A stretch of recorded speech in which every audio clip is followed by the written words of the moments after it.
Business ಮಾಡಬೇಕು ಅಂತಿದ್ದೀರಾ, ಆದರೆ ಬಿಸ್ನೆಸ್ಸಲ್ಲಿ ಯಾವೆಲ್ಲ ಮಾಡಲ್ಸ್ ಇದೆ ಅಂತ ಗೊತ್ತಾ?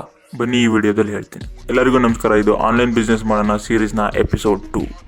ಬಿಸ್ನೆಸ್ ಮಾಡಲಲ್ಲಿ 4 ಥರ ಬರುತ್ತೆ: B2B, B2C ಮತ್ತು C2C ಮತ್ತು D2C. ಇದು B2B ಬಿಸ್ನೆಸ್ ಮಾಡೋದು ಏನಂತ ನೋಡೋಣ.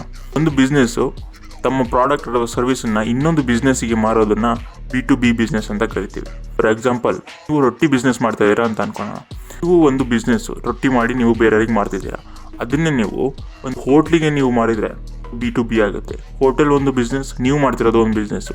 ಇದನ್ನು B2B ಅಂದರೆ ಬಿಸ್ನೆಸ್ ಟು ಬಿಸ್ನೆಸ್ ಆಗುತ್ತೆ. Next business to customer. ಈ ಒಂದು ಮಾಡಲಲ್ಲಿ ಒಂದು ಬಿಸ್ನೆಸ್ ಕಸ್ಟಮರ್ಗೆ ಸೆಲ್ ಮಾಡೋದನ್ನು B2C ಅಂತ ಹೇಳ್ತೀವಿ. ಎಕ್ಸಾಂಪಲ್ ಹೇಳಬೇಕು ಅಂತ ಹೇಳಿದ್ರೆ ಅಮೆಝಾನ್, ಫ್ಲಿಪ್ಕಾರ್ಟ್, ಮಿಂತ್ರಾ ಇದೆಲ್ಲ B2C ಆಗುತ್ತೆ. ನೆಕ್ಸ್ಟು C2C ಅಂತಂದರೆ ಕಸ್ಟಮರ್ ಟು ಕಸ್ಟಮರ್. ಇಲ್ಲಿ ಒಬ್ಬ ಕಸ್ಟಮರ್ ಡೈರೆಕ್ಟಾಗಿ ಇನ್ನೊಬ್ಬ ಕಸ್ಟಮರ್ಗೆ ಸೇಲ್ ಮಾಡೋದು.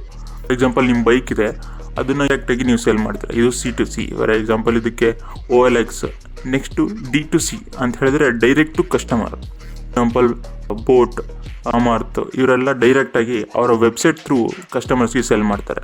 ಹಾಗಾದರೆ ನೀವು ಮಾಡಬೇಕು ಅಂತಿರೋ ಬಿಸ್ನೆಸ್ಗೆ ಯಾವ ಮಾಡಲ್ನ ಚೂಸ್ ಮಾಡಬೇಕು ಅಂತಿದ್ದೀರಾ ಡಿಸೈಡ್ ಮಾಡಿ.